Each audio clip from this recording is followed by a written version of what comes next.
Yes, this is Ranjana ma'am and you are watching Yes, your channel as well as my channel.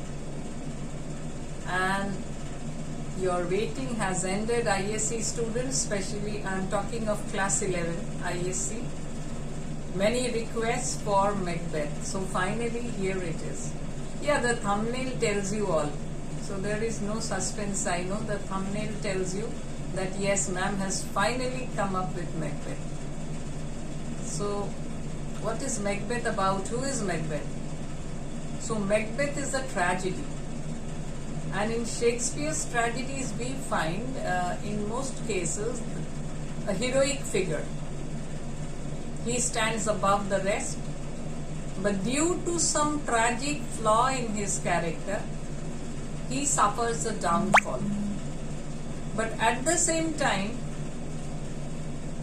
he regains a little bit of honor that he had in the past. So when the drama opens, we find MACBETH as a heroic figure. He is a very popular hero. He is the general of King Duncan's army, King Duncan of Scotland. So the story or the drama is about King Duncan of Scotland. It begins with that. And MACBETH is not only his closest general but also a very close relative of King Duncan. Duncan trusted MACBETH, honored him with a lot of rewards and all that. Duncan was very fond of MACBETH. And MACBETH was as if the apple's eye of his people, of his countrymen. And we find a war going on. There is a civil war also and war also on the borders of the country by foreign forces. And MACBETH and Banquo, the two brave generals of King Duncan, how they defeat the enemy inside the country and the enemy outside the country, and they bring victory to Scotland.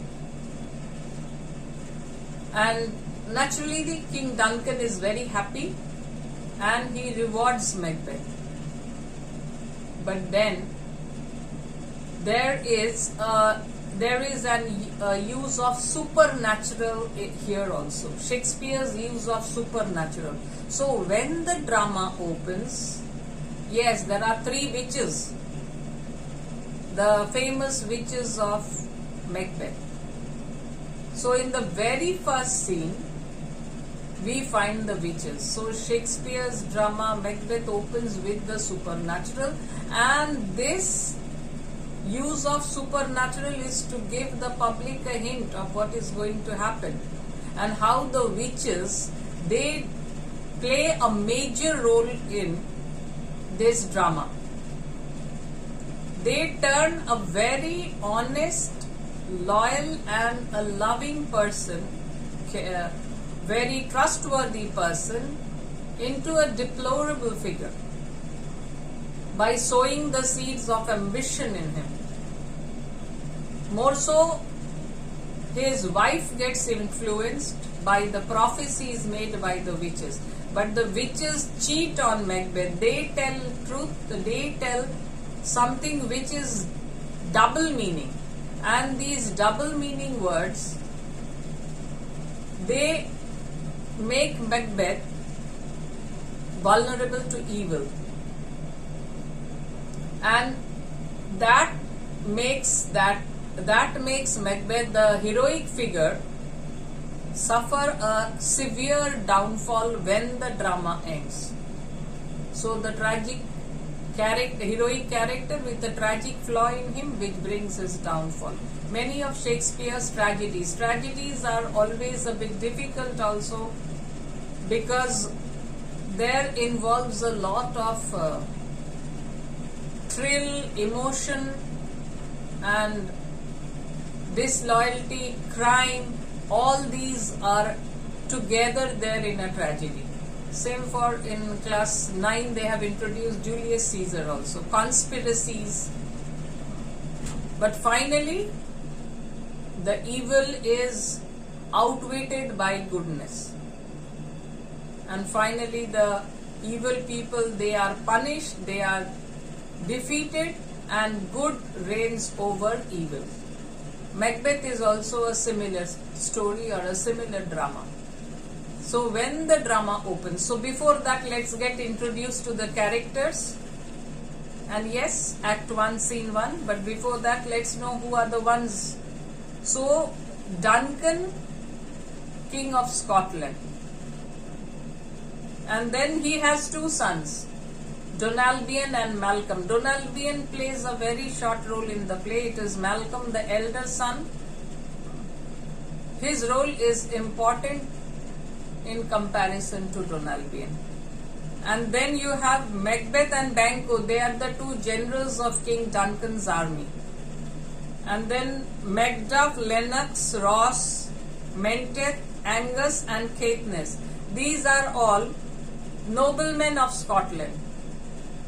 In this one, Macduff plays quite an important role among the noblemen.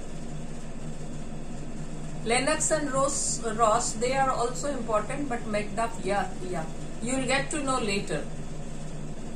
And then we have the other characters, Fleance. Fleance is the son of Banquo. Then Seward. Seward is the Earl of Northumberland. He is the general of the English forces. And then his son is young Seward.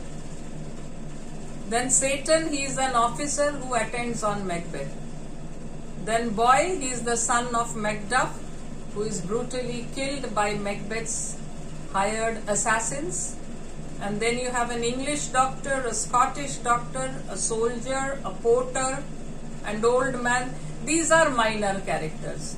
And female characters, we have Lady Macbeth and Lady Macduff. Lady Macbeth, yes, she plays a very important role in the drama. It is she who changes Macbeth from a loyal general to an ambitious and later a tyrant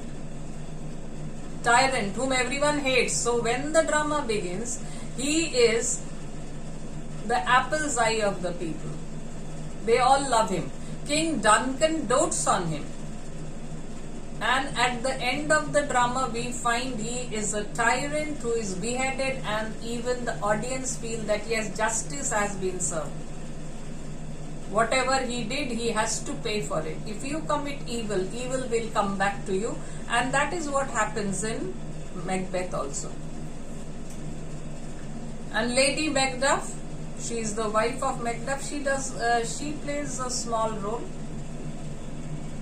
But then these are the only two female characters. No, then there is another one. She is a gentlewoman who attends on Lady Macbeth. The two important female characters are Lady Macbeth and Lady Macduff. And then gentlewoman, she plays a short role. And then you have the Queen of the Witches or the superior witch. She is Hecate. And under her commands, there are the three witches whom we see in Act 1, Scene 1. So these are the characters you will find in Macbeth, right?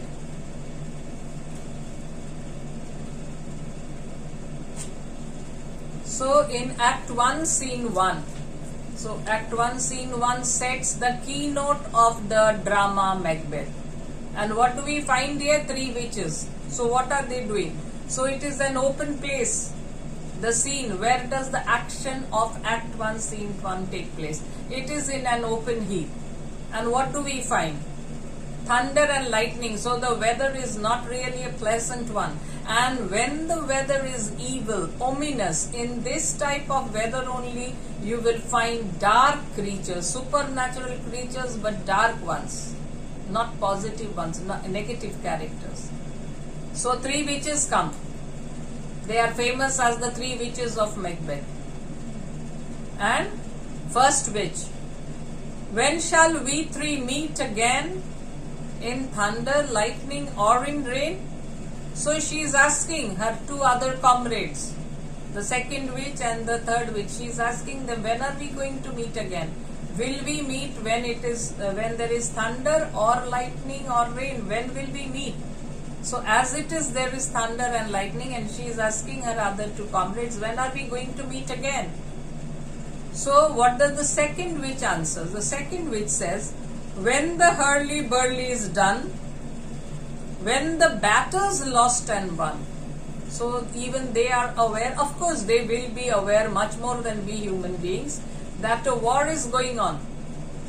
War is going on. So she says that when the confusion or the turmoil that ends, when the turmoil and confusion ends, and when the battle is decided, it's won or lost, when the battle is decided or the fate of the battle is decided, when the battle is lost and won, so someone will lose and someone will win, but when the battle has come to a decision, when the fate of the battle has been decided, we will meet them.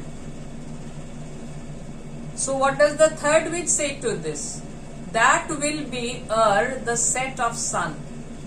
So the battle will come to its final conclusion. The fate of the battle will be decided by before the day ends. E-R-E, means before. So before the sun sets, before the day comes to an end, the battle will reach its conclusion. So that will be the set of sun. That means before the sun sets, the battle will end. The fate of the battle will be decided. So now the time is settled. They will meet once the fate of the battle has been decided, whether it's lost or won, they will meet then. And now they have to decide where will they meet, which is the place. So where the place? Upon the heath. So the first witch asks, which place will we meet? So the second witch answers that we will meet upon the heath. So heath is actually a barren place. So we will meet there, where there are no one. And this heath will be symbolic. Why? Because through this heath only Macbeth and Banquo, this heath will be in the path of Macbeth and Banquo when they return victorious after the battle to meet the king. So this heath falls in that place. It is in the way. And why do they plan to meet there? There to meet with Macbeth. So everything is planned. They are planning. They know Macbeth will pass through that way. And that is why they want to meet in that heath. When Macbeth passes, they want to meet Macbeth and prophesy something to him.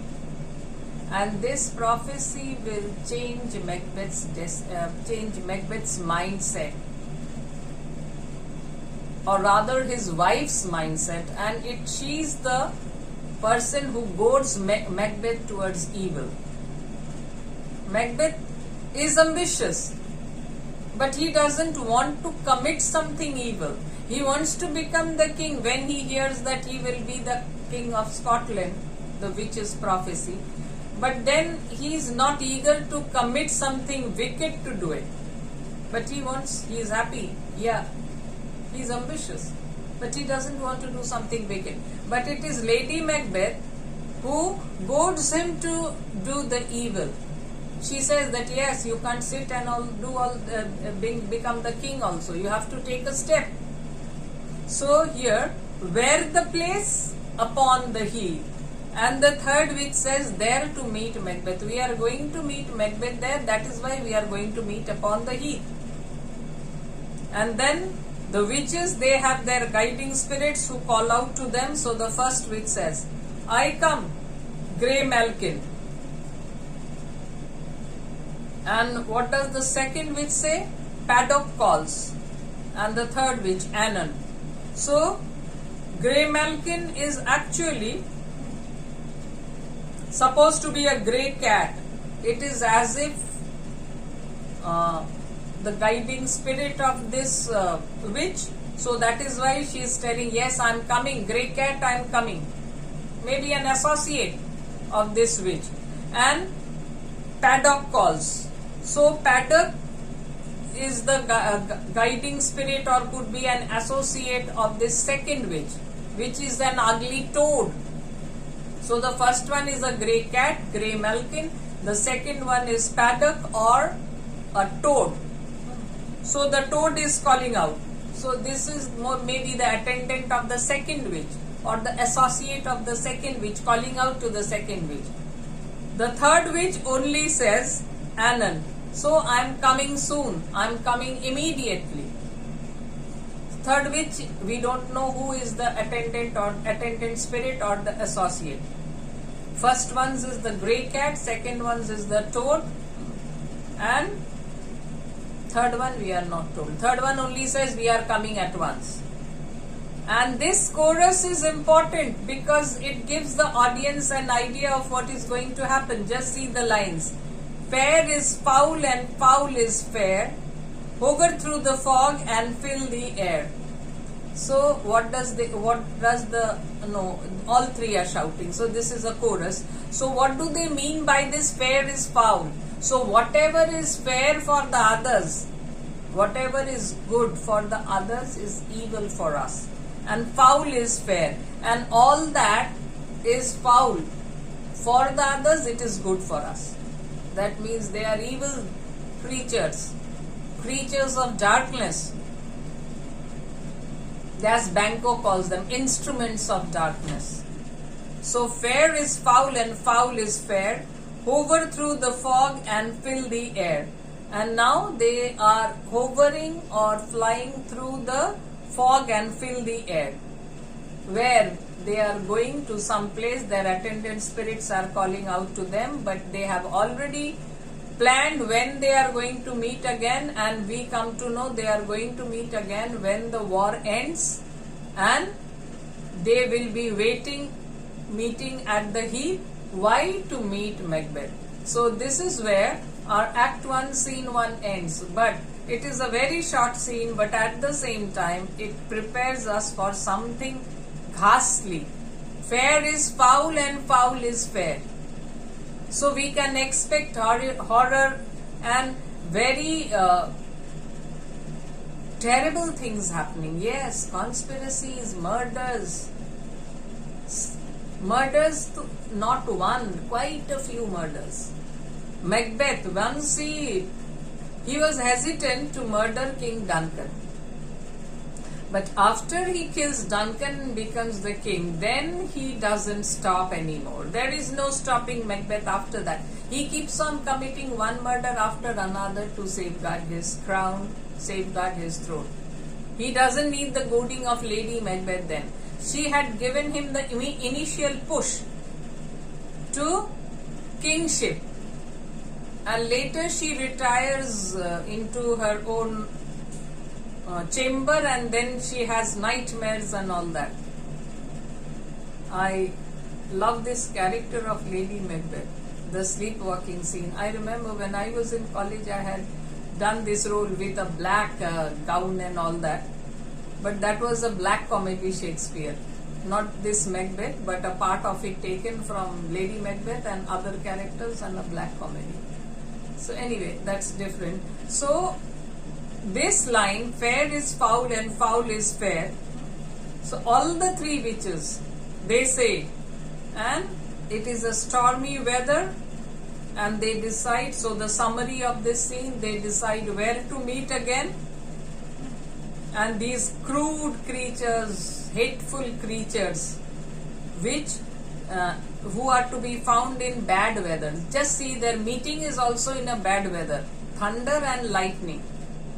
So the scene opens with evil. So we know that evil will be a dominant factor in this drama. The characters will be guided by evil, especially the major character, the heroic one, who later turns into a villain. He will be guided by evil. And the supernatural, Shakespeare's use of supernatural, the three witches, they meddle into the affairs of human beings and try to put them away from the right track. This is their job. Fair is foul and foul is fair. That means all that is wicked and evil is good for them. And that is what they try to do to the human beings. Macbeth was not bad in the beginning. He was loyal, trustworthy, brave. And see what they made of him at the end. By the end, when he dies, no one feels sorry for him. They all may be heaving a sigh of relief that the tyrant is dead. And who is responsible for this? The three witches. They had sown the seeds of ambition in Macbeth's mind, and the biggest mistake he made was to write everything in a letter to his wife. She gives him the push, and then there is no stopping back Macbeth and his tyranny. So this is a very important scene. It is a very short one, but it sets the theme of the play. Fair is foul and foul is fair. So we can, the audience, the readers, we get ready that something foul will happen. That is why they say whatever is good is bad to them, and whatever is bad to the others, to the humans, that is good. So we get prepared, atmosphere of foreboding, atmosphere of evil. So supernaturals dominate the play. Why? Because they only lead towards Macbeth towards the wrong path. And then Macbeth again seeks the help of the witches. This time he goes voluntarily. First time when he meets the witches, it was an accident. But the second time, though he gets warning from Banquo not to trust these instruments of darkness, but yes, the seed of ambition was within him. And he knows that even Banquo is aware of the predictions that Macbeth will become the king. So when the king is killed, or rather when Macbeth kills the king, Macbeth knows that Banquo is the only person who is aware of the prophecies and he must be suspecting me. So he very cleverly gets Banquo killed. So why does Shakespeare introduce the witches in the first scene? Why? Because to give us, or rather to strike the keynote of the character of the whole drama, to prepare the audience that something evil will take place. Why do the witches wait for Macbeth at the heath? Witches, they are supernatural creatures. So they are aware, or rather they guess, that Macbeth, after having won his victory over that Norwegian king and the tyrant MacDonald, that rebellious MacDonald, after his victory over both of them, Macbeth must have become, or must be in a state of great ambition. Yeah, the king, he has got the victory, but it is I who brought the victory for him. So they just wanted to give him a little bit of this seed of ambition has already been sowed, and they just want to nurture his ambition to become the king.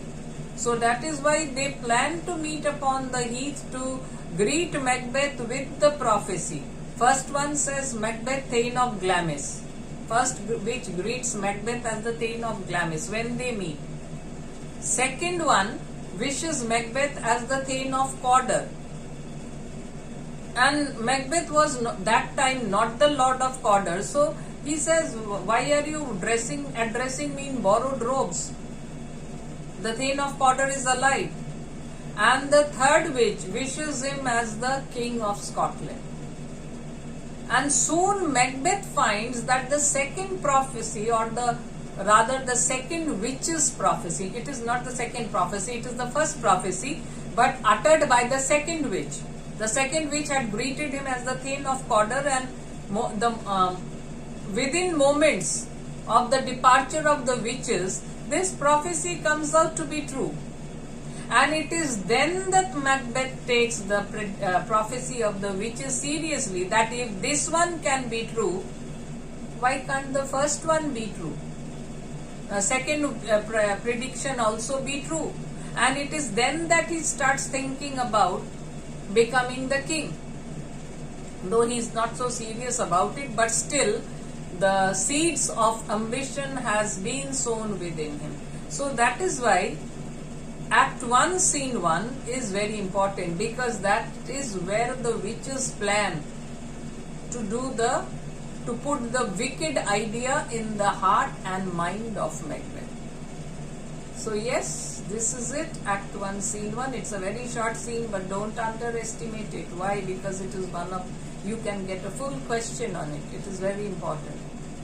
Like the tempest they had, so the first scene, the shipwreck and all that was also important, because after that there was no tempest, nothing of that sort. In the same way, the first scene, it's here regarding the witches and Shakespeare's use of supernatural, and this is the keynote of the evil that is about to follow in this drama.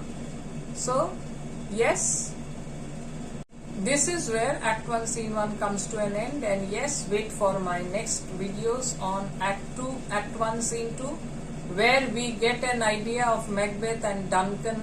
We see Duncan very eager to receive the news, and here we get to know how Macbeth is loved and respected in his country, not only by the people but also the king. So yes, wait for my next video on Act 1 Scene 2. Have a nice time.